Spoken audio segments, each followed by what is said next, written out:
Okay, so I'll go. All right, let's give it another go. Okay, so this is my first slide here. So what we do at the Geological Survey is we make mineral potential maps for land use planning, and that is specifically for land use planning. This is, I was explaining to Taus a few seconds ago that this is a major driver up here in econ, and I guess elsewhere too, for land use planning. So land use planning is all the rage, and I produce these sort of data and knowledge-driven mineral potential maps. So I'm not sure if everybody's familiar with how these sort of data knowledge-driven process works, but we include a whole lot of data. We use a weights of evidence approach to a multi-class weights of evidence approach to gauge the prospectivity of bedrock geology, for example. We incorporate faults and folds and other factors that may give rise to mineralization or be associated with mineralization. We look at the geochemistry, drainage stream sediment geochemistry. We look at aeromag. We look at where people have worked in the past, how much they've worked, what areas they've worked, where they work for land use planning, I stress. And then what we do, which is perhaps slightly different to other mineral potential maps, is we capture all that data in a two-dimensional block model. And excuse me, and that's quite handy because what we then are able to do is we have a distribution of mineral potential scores. So if you look at the map on the right-hand side, that is that you can see the two-dimensional block model there. And within that block model, there's a whole bunch of cells, and each cell has a whole lot of attributes attached to it, including the mineral potential scores. And those are the actual mineral potential scores from the Dawson land use planning region that you can see there.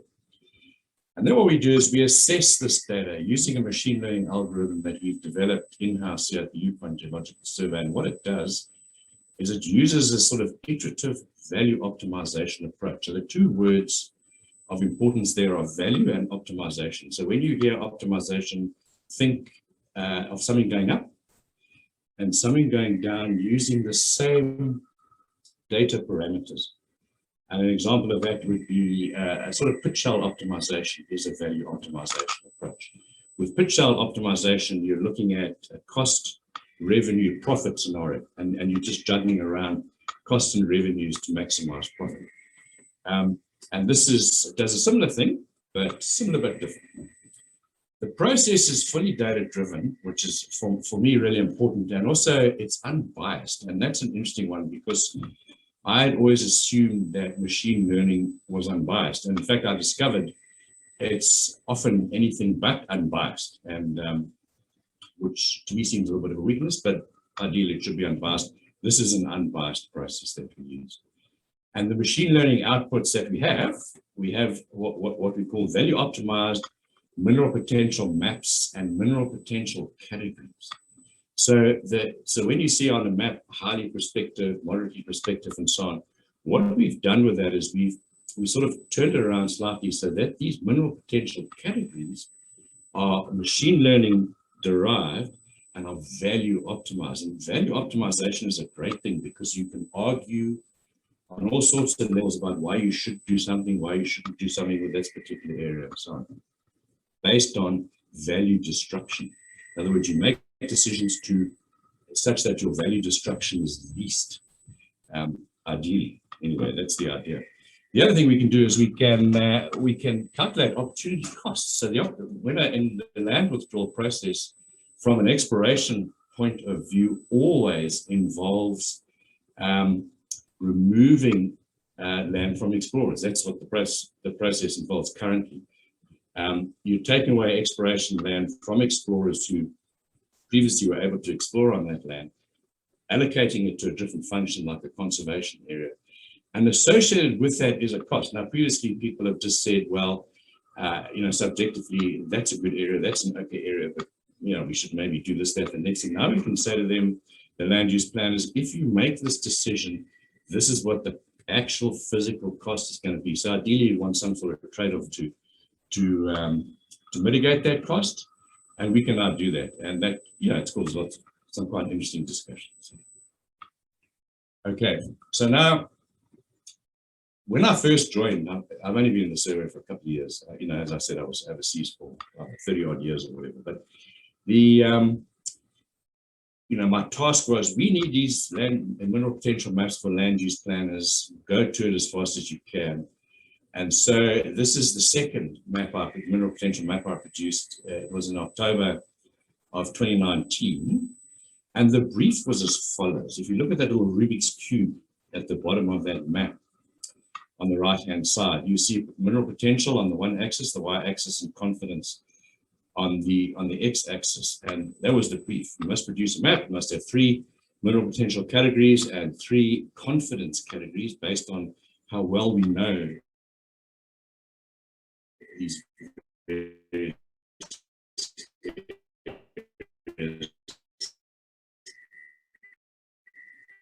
And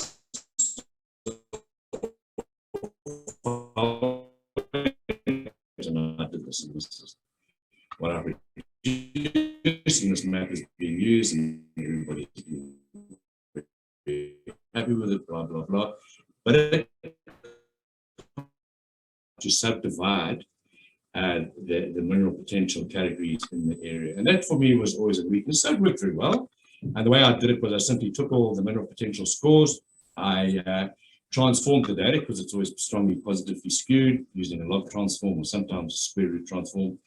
I converted the data to a standardized normal distribution. And then I assigned values of 1, 2, and 3, or moderately prospective, significantly prospective, and highly prospective, as per the graph that you see on the bottom left-hand side. And you can see it's contrived. It's contrived in a good way. I said, well, moderately prospective, 16% of the area. If we take anything lower than or less than -1 standard deviation, that sounds like a good number to have, an area where you should be, size of area you should be protecting and so on. But again, it didn't really sit properly with me. And so I sort of thought, okay, we need to do something slightly differently. Forget about this, the graphic on the image on the right. I've just taken it from the article. There's just a whole process that we go through, but you can look in the article. So then I started to develop this data-driven mineral potential categorization approach. I've been involved in optimization for over 20 years, well over 20 years. So kind of, there's a little bit of a background, but I needed to do something that would work with mineral potential data. So what I developed then was a machine learning algorithm. It's a sort of unsupervised clustering type, because what I'm trying to do is cluster mineral potential areas on a map in such a way that value is maximized. And I couldn't figure out any other way to do it. So it needs a kind of machine learning approach. So specifically, it's a value accretion approach. And what's the rationale for that? Well, the rationale for that is quite simply that exploration, as everybody in this talk will know, is a value accretive process. So it's not a zero-sum game.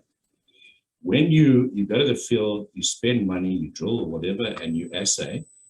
If you were to stop exactly at that point, it would be a zero-sum game for sure. But then there's another process that happens when intellectual capital is applied in the form of yourself, interpreting the data and adding significant value to what comes out of your drill hole or what your assay results look like, and so on. So I've put some examples there. If you, for example, resolve geochemical data into its principal components, which is in of itself a form of machine learning, that is if you're dealing with a huge big data set, that is in and of itself a value add. Or if you're interpreting an ore body, there's any number of interpretations that people can put forward, some of which are more accurate than others. And that is in and of itself a value add, and based on drilling results and assaying results and so on.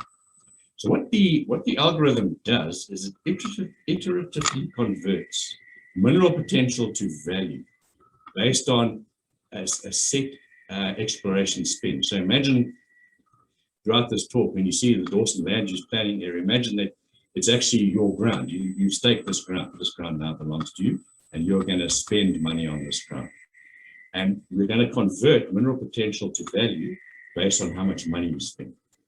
And following on from that, it then delineates clusters of cells in your area such that the value is optimized. In other words, it says, if we take out all of these cells and we spend money on these cells only, we will optimize our return on our exploration investment.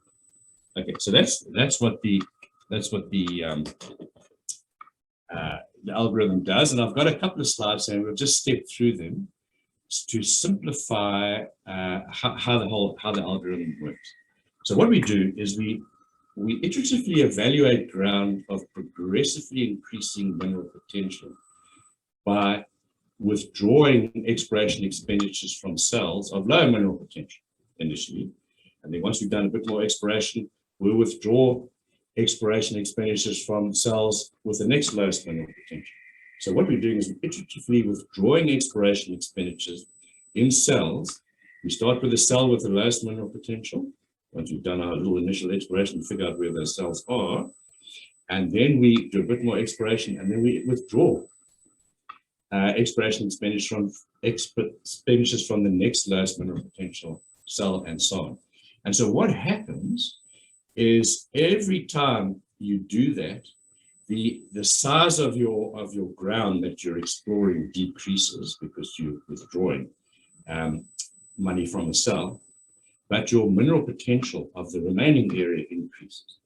So you have something going up, which is mineral potential, and something going down, which is the remaining area. So the question then becomes how the exploration spend's calculated. So before we answer that question, if you look, I've got these 4 little blocks on the right-hand side, and what they are is it's just a pretend area that you've staked. And it happens to be 30 square kilometers. I've just decided it's 30 cells, and each of those cells is 1 kilometer by 1 kilometer square. You can use any size cell you like, it's irrelevant. And I've put into each of those cells a randomly generated mineral potential score. As you saw from my first slide, this is what they look like. These are the numbers that they look like. And I've highlighted the 3 low-most mineral potential cells, 1.1, 1.3, and 1.4. Now, you don't know this when you start off, right? But I'm just telling you that's where they are. So how the exploration spend is calculated. What you have to do is you have to link the exploration spend to the value of each land package. And there's actually a very simple way to do that. Which took me a long time to figure out, but it's once you figure it out, it's not too difficult to do. In terms of land valuation, there are certain methods, and I'm not sure if people on the call know how exploration land and so on is valuated, but just like resources and reserves, they are codes. They are reporting codes as to how you do these things, how you report them.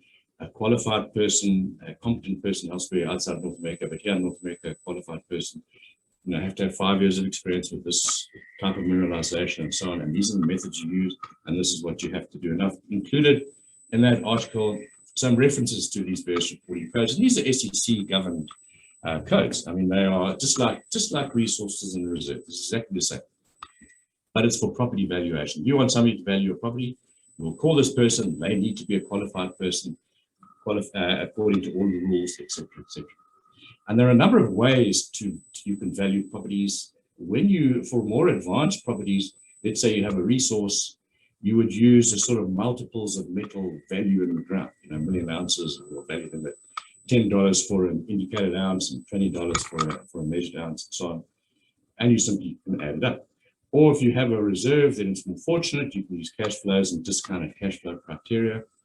If you have an operating asset, you can use comparable multiples. Banks like to do that, sort of comparing assets which are at the same stages and how much that one went for and so on.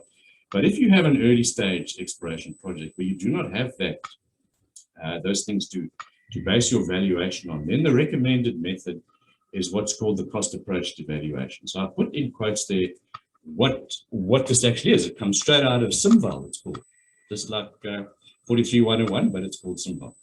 And here's what it says. It says money is spent on exploring a property in proportion to its perceived value, the first portion. Now that makes perfect sense, because if you have a property and you're going to start spending money on it, your shareholders would very much like you to spend money in relation to what you perceive that property is worth to be. They don't want you to spend $100 billion when you really don't know what's there. And that's what happens in practice. So that's what evaluator will work off initially. There's a whole lot of other things that come into play, like the competency of the team on the site and all that kind of stuff, all gazillion things.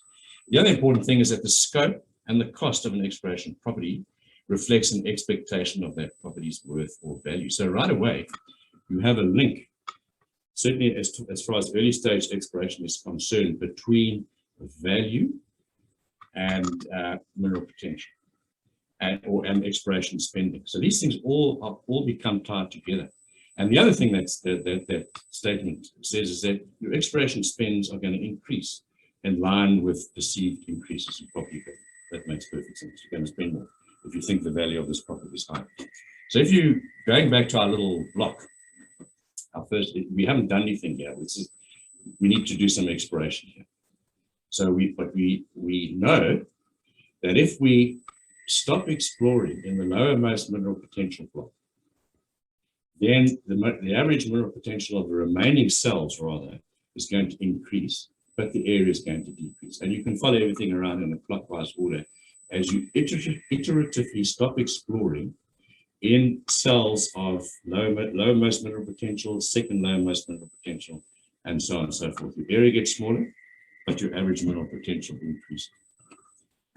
So now you need to decide, well, how much am I going to spend? Well, you can spend whatever you like in terms of the algorithm, that is. So in the article, I've used a spend of $1. The reason why I've done that is because I need to, I just want to make it simple. But in the presentation here, I've said, okay, well, let's pretend we're going to spend $1,000 per cell. So we've got our 30 cell block. Initially, we're going to spend $30,000. How much do we spend once we have done some exploration, figured out where everything is, and we decide to stop spending in the cell we stop spending in the lowest mineral potential cell? Well, because the spending is a function of the perceived prospectivity of the ground, which has now gone up, we are going to spend, the ratio of our spending will increase according to the new mineral potential divided by the original mineral potential.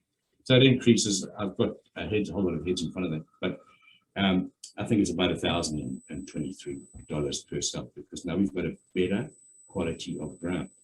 And we continue iteratively this process. How much if we stop spending in the two lowermost potential cells, then we're going to increase the spending slightly more, but the area will decrease a little bit. And we continue that process iteratively, step by step. If you've got 10,000 cells in your block model, you'll do this 10,000 times.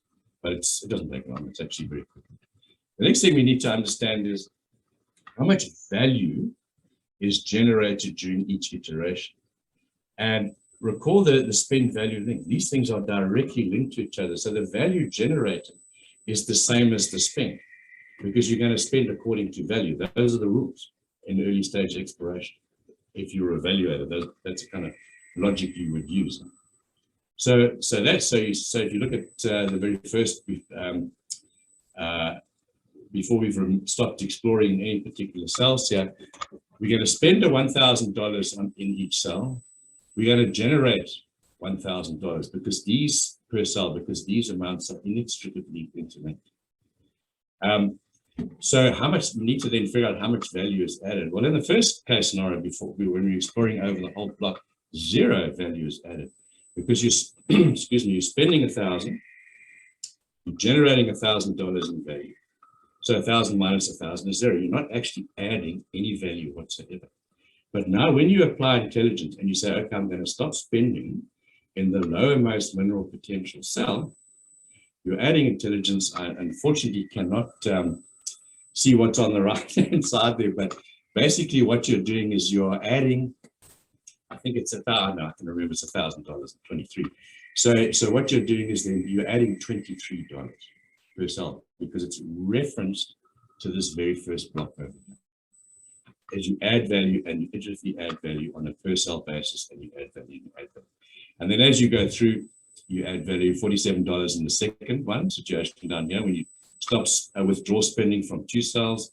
When you withdraw spending from the 3 lowermost mineral potential cells, you end up with this with a situation like here where you are spending $1,000.93, you're generating $1,000.93 per cell because of that link between the spend and the value. But the value added is $93 per cell because it's reference to your very first situation. So you're actually adding by applying intelligence to your land package, you are adding value on a per cell basis. Okay, so the last thing then is you say, well, okay, that's all super interesting, but what are the total value adds? Because now we've been looking on a per cell basis, but that's not entirely what we should be doing. We need to understand the picture as a whole. So the total value adds are very simple. It's just a matter of multiplying the per cell value adds by the area. And you'll see we've done that. So the very first, before you've done anything, the total value add is 0 because it's 30 square kilometers. Multiplied by 0 value is 0. And you can step through here. As I said, you guys, this is behind everybody's heads, but it's 29 square kilometers because the area is smaller. Multiplied by the value add, and you get the total value add. And you step through the whole iterative process till you, and you know, it's when you go down to the third, when you remove the third lowermost mineral potential cell, you can see that these total value adds increase even though the area is getting smaller and smaller. But the value adds are increasing. So the question then becomes, do the total value adds continue to increase ad infinitum as you iterate? Let's say you've got 10,000 cells, you iterate 10,000 times. Do the total value adds continue to increase? And the answer to that question, of course, is no, because at some point in time, even though the value add per cell is increasing, the amount of area starts to decrease and drops below a certain point where, in fact, the total value add starts to drop. So what is that actually telling you? Well, it's telling you that at a certain point in time, the remaining land parcel will actually start to lose value when viewed holistically as a whole land parcel. So this point, which and I'll explain this little graph at the bottom left in a second, is referred to as the optimized total value add. And what this does is it delineates the land parcel which yields the best return on your exploration investment. So let's look at this graph on the bottom left here. This is the machine learning decision model that comes out of all of this. Let's ignore the orange, the yellow, and the green for colorblind people. I apologize. We're just looking at the biggest line, this biggest area here, this big red area. So this is what it looks like. So if you look on the x-axis, these are all the block red cells with their mineral potential scores. These are the actual values for the Dawson region. There's the Dawson region here. And on the y-axis, you're looking at your optimization value, and it peaks as your total value add peaks when you multiply area by the per cell value add. It goes up and up and up and up and up, and at some point in time, it starts to drop because the area remaining, even though your value add per cell increases right the way through to the end, the area that you have to work with overwhelms the value. And the total value will start to drop. And so what this does is it then separates out this black line here, everything to the right of the black line. If you take all of those cells, they form a cluster, they delineate an area, and this cluster of cells will give you the area that will provide you the best return on your exploration investment, given the algorithm that we use. And so if you look at the map on the right-hand side, that's this, as I said, is for the Dawson region. It's a bit blocky because there's no smoothing here, and these are the actual plots. You can see the area that if you were very fortunate and you went to the Dawson land use planning area and nobody had staked any ground, and you staked all the ground in the red, you would have a humdinger of a property apart from anything else. where you will have optimized your return on your exploration investment, and your shareholders would be sort of deliriously happy. And what I've termed that is, I've termed that optimally prospective level 1. And in the Dawson area, it differs for every area we work with, happens to be 42% of the area falls in this red. And so what we're saying to the land use planners is, this is the very best area. Do not touch this area. Well, of course, I mean, obviously, they have other factors they take into account in the decision-making process. But from a value point of view, this is the area that should not be touched, that should be left for exploration companies fully. Then what we do is we say, okay, fine, we remove all these red blocks, and we simply rerun the exercise again, exactly as I've described. And we generate a curve, and it's this curve here in the orange. And this gives us another optimization curve for the second most optimally prospective area in the Dawson range, and the Dawson region in this particular case. So I've called that optimally prospective level 2. So it's this area between that black line and that black line, from there to there. And what we do in practice actually is say to the land use planners, optimally prospective level 1 and optimally prospective level 2 areas should not be touched, because if you touch them, the extent of the value destruction associated with, from an exploration perspective, is huge. I'm not sure how much traction it gains, but at least we're able to quantify this kind of stuff. And then I do it 4 times. You can do it infinitely number of times that you like, but after 4 times, it becomes the areas become quite small. So we end up with 4 machine learning clustered mineral potential category areas, and you can see them here in this graph. And then that's what it looks like. Very unprocessed, unsmooth, and all sorts of things like that. So that's a very, very handy way of doing it, because we can very easily defend these mineral potential categories with actual numbers and that sort of stuff. So the question then could be asked is, why not simply select the cell? If you were from an exploration company, we're going to stake some land here in the Dawson region with the highest value add. In other words, the highest mineral potential score, because it's got the highest per cell value add. Well, there's a fundamental problem with that. And the problem is it's too small. Even if it's 2 kilometers by 2 kilometers, which it is here in the Dawson range, which this block is 2 by 2, because this is a humdinger of a cell, you're almost certainly going to find a mineral deposit for sure that you're going to want to turn into a mine on the cell. And you've got no room. You've got no room to build a mine and your tailings, and you've got very restricted upside. It's simply too small to do anything with. So you could then say, okay, I'll take the 2 highest mineral potential cells. And the problem with that then again is these cells are not together. And I had a look in the Dawson region where the top 3 mineral potential cells were, and here they are. One sits down at Coffee, one sits on the white gold property at Ark, and the other one is up at Lone Star near Dawson.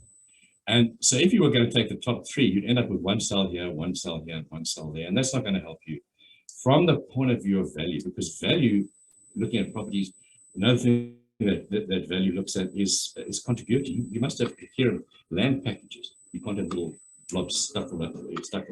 So that's not going to work. So you need to have something like this decision model I've got down here, where you're clustering cells together, so that you have an area in which to work with, and concurrently you're optimizing the return on your exploration investment, which is equally handy. So that concludes that little section. I've got probably, I don't know, 5 more slides or whatever, because here's the thing with land use planning, is that land use planning is about land withdrawal. And I mentioned to you earlier on, if you wear your exploration hat, that land use planning always involves reducing the amount of area you have available to do exploration in. So previously, well, there was a kind of discussion here, we would say, okay, this looks like a good area, you shouldn't really do that, but there'd be no quantitative data to say, if you withdraw an area here for conservation or whatever it is, forestry, it doesn't really matter, this is the value destruction. This is the amount of value destruction that's happening from an exploration point of view.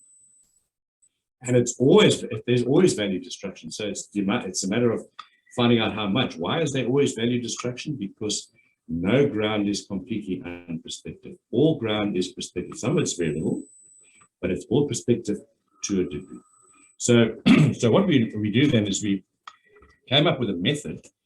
So we could say, yeah, these are the opportunity costs. If you withdraw land, some land, this is the opportunity cost of that land, potential land withdrawal. So maybe look at another one if it's too high, or just live with it and try and make some arrangements to mitigate those particular costs. And then we decided to define opportunity costs, because it hadn't really been used in this context before.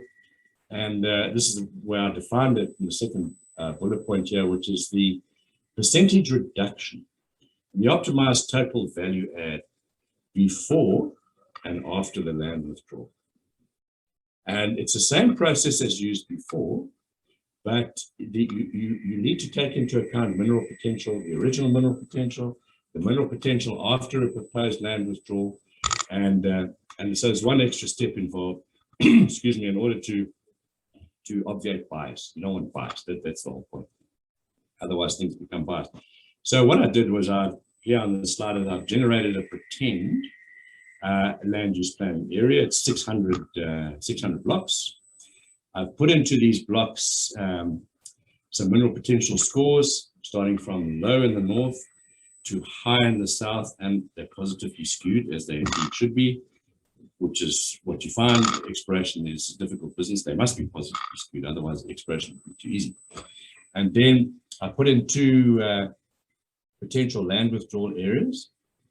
And I've also delineated in the red dashed lines the optimally prospective level 1 land package before the withdrawal in this particular area. It's the actual area.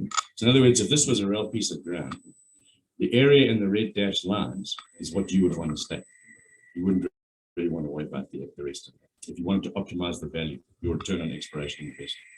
So now when you look at this little schematic here, you can see it's pretty obvious that if you were given a choice, you would say to the land use planners, take area 1, if you had to take an area at all, take area 1, because it's much less value destructive than area 2. But in practice, it's never like that. What happens in practice is these areas all over the show, they cross-cut blocks. You simply can't tell by looking at them which alternative, 1 or 2, because we always get a whole bunch of these things. They change, they do this, they do that. Okay, we won't do this one anymore, but we'll do that one. Which is less value destructive and which is more value destructive. So I've got one slide here to show you how the process differs to what I showed you previously. There's only one extra step that you just need to take into account, and this step is critical, because if you don't take the step into account, you end up with a biased output. And this probably gave me the hardest time, was to try and figure out, and in retrospect it was easy to solve, but how to actually remove the bias. So what you have to do is, there's two things. There's the change in mineral potential from your original land package to the land package after the proposed withdrawal, number 1. And then when you go to the land package after the proposed withdrawal, you then start to iterate through the whole process again. And you have another series of changes of mineral potential. So you have a change in mineral potential from the original land package to the land package after the proposed withdrawal. And then you have iteratively changing mineral potentials as you iteratively explore a smaller and smaller area in the land package after withdrawal. And so that's what you see going on here. So you will recall our original land package. We decided to spend $1,000 per cell. We can spend $1 million. We can spend $1.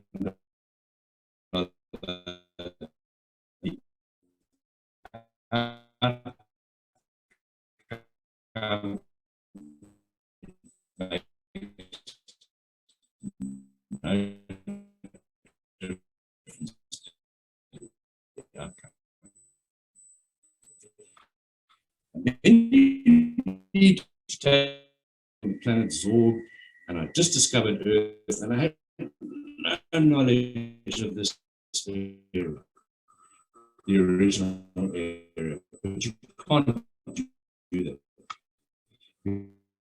Because you actually do from this, sorry, I've got a message here saying recording stop. Okay, it started again. So then, given there's a relationship between scope and spend, and you know your original spend, you're actually going to change your spend based on the change in the mineral potential. And at that point, once you've done that, then you simply start the whole process again, exactly like I explained earlier on. But you're taking in ratios of mineral potential, 2 ratios of mineral potential, as opposed to earlier when you were just taking in 1. And so your spends go, they continue, once you figured it out, wherever the starting point is, they continue to go up as you stop exploring in blocks, the lowermost mineral potential blocks, then the next lowermost mineral potential blocks, and so on. So what do you end up with? We're almost finished. Is you end up with something like this. So here's our little our land package, our pretend one, and we're going to test out withdrawing these two land withdrawals. So let's see what we started off. We started off with a land package of 600 square kilometers. I just decided that each of these 600 blocks is a kilometer by a kilometer. Makes no difference. It can be a meter by a meter. It's irrelevant. After removal of block 1, the area is 519 square kilometers. Why? Because this is a 9 by 9, so 81 blocks. So the percent of the land package after you remove these blocks is this much, 87%, 87%.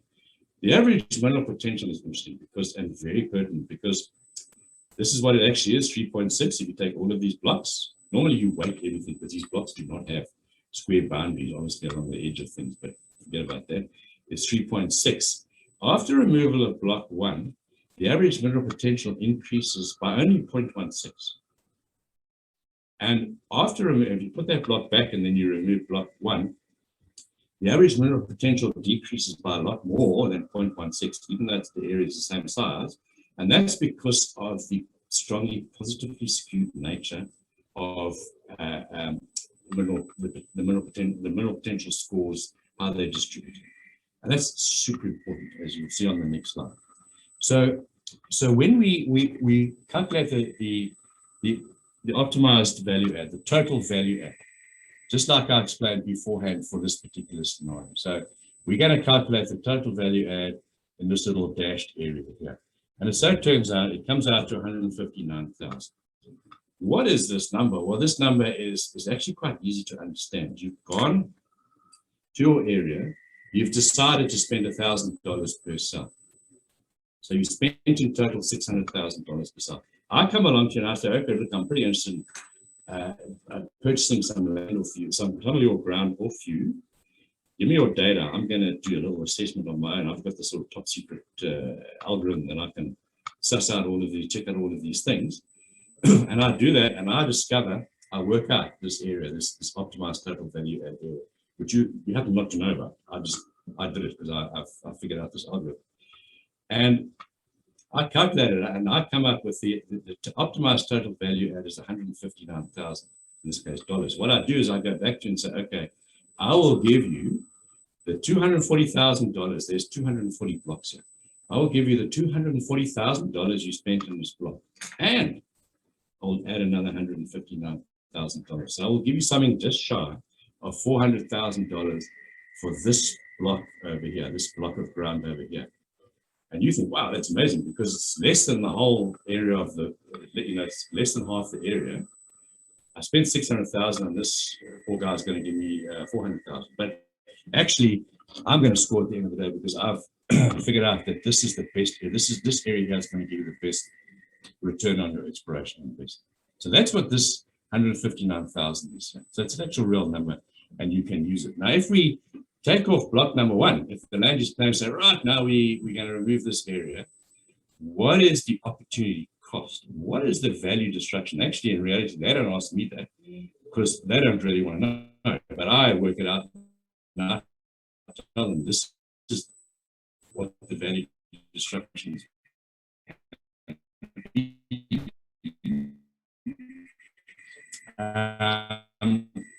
And I work out, I take it off and I rerun the whole exercise to work out the optimized total value add. again, you redo it, you strip off block area number 2 as a conservation area and rerun everything. These are the numbers you get, and you come out with 14.5%. So the value destruction, obviously, with area number 2 is substantially greater. And how you monetize that, how we do that, is we put up a slide and we say, look, in the Dawson region over the last 100 years, this is the amount of money in real, rather than nominal terms, has been spent in this area over the last 100 years. If you were to withdraw one of the, this block, you would, we take the 6.9% or 14.5%, and we work out how much money would have been lost.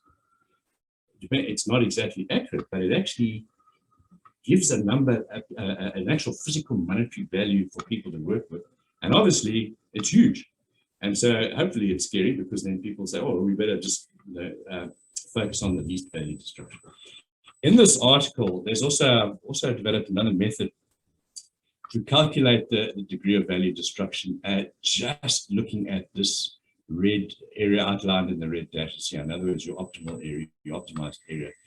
The reason why I did that was first as to use a bit of a check, but also for like a private company, because you could come along, you might actually be exploring there, and you might say, if you take away any part of this area, which is my very, very best area, this is the amount of value destruction you're going to do. I'm not going to talk about it. It's all detailed in the article, so I don't want to take too much of more of your time. I've just got 2 more slides very quickly. This thing on bias. This thing on bias gave me literally sleepless nights. I'd get up, I'd kind of wake up at 4 o'clock in the morning with something going around in my head, because I couldn't figure out how to remove the bias. As I've shown you a few slides previously, actually it was quite simple, but when you get it, it seems simple, but I couldn't kind of wrap my mind around it 100%. And so what I did eventually to test things, because for me it has to be unbiased. It's very, very, very important. There's a lot of bias in machine learning. It's why, for example, your very important email ends up in your spam folder, or Facebook or another social media site tries to sell you products of which you have zero interest in. It's because of bias. They just don't get who you are. So it's actually quite common. I'm surprised the people like Facebook haven't quite, or the people who send adverts to Facebook haven't quite picked up on it. Anyway, but that's a separate story. So what I did to test everything eventually was generate a symmetrical data set. So here we have a 10 one. And then I tested it. I just ran it. I must have done it about 100 times. And I've summarized the results into 3 bullet points here. But the optimized total value add for a symmetrical data set splits the data set perfectly down the middle, which it must do if it's unbiased. If you remove the highest mineral potential cell and the lowest mineral potential cell, you must get exactly the same optimized total value add and hence opportunity cost in an unbiased data set. And thirdly, if you remove the lower half of mineral potential cells, or you remove the upper, you must get an opportunity cost of exactly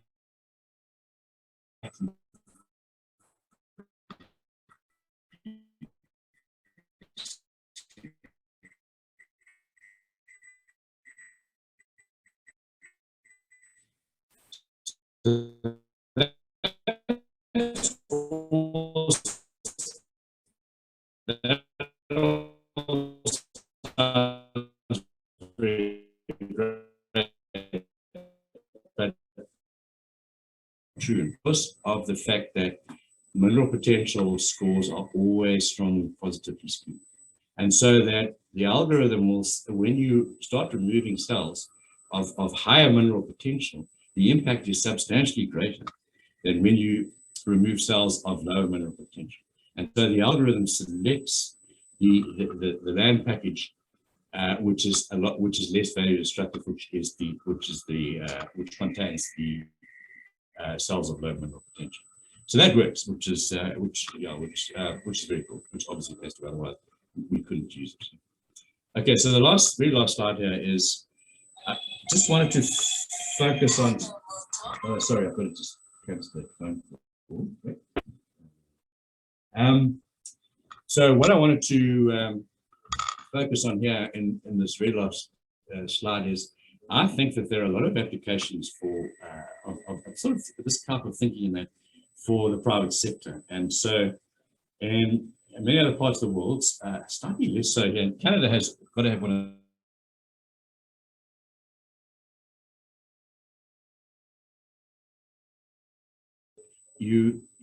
things are much stricter. And when you get you take out an expiration license, you have a very limited time frame in which to work.